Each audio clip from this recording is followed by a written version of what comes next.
when you're running a race that's not just 1 mile or 3 miles, a 5K or a 10K or a half marathon of 13 and a half miles or a full marathon of 26 miles, but when you're running a race that is 100 miles long, your strategy has to change.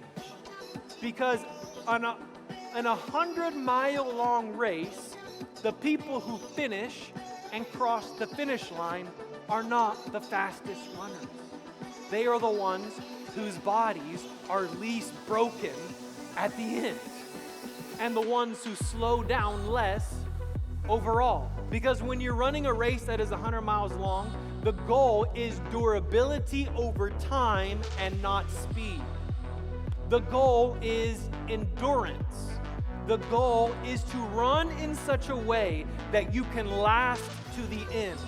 And the goal is to pace yourself.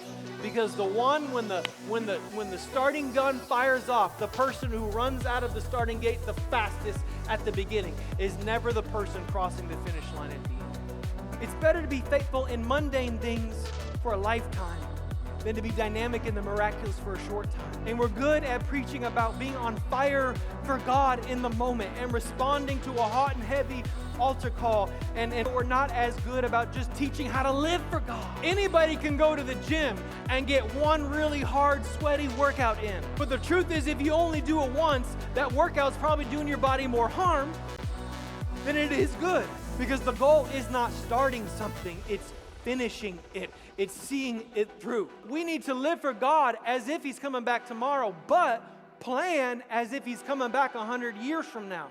The goal in living for God is not always about its intensity. It's about longevity. That God doesn't just call me to be a disciple.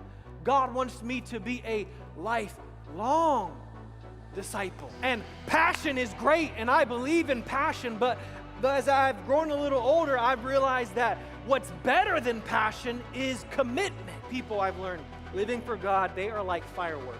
You light them off, they shoot up really high in the sky, and they explode, and they look really good. But after about 3 seconds, they're done, and there's nothing left. But there is another kind of faith that we as believers have got to grab a hold of, and it's faith that God wants to do something in me.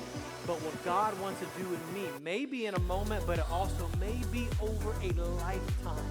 And if I am not locked in this thing for the long term, I'm gonna miss out. Enduring faith will produce in you something that instant faith cannot. Enduring faith will produce discipline. Enduring faith produces maturity and steadiness. Instant faith can deliver you, but enduring faith will develop you.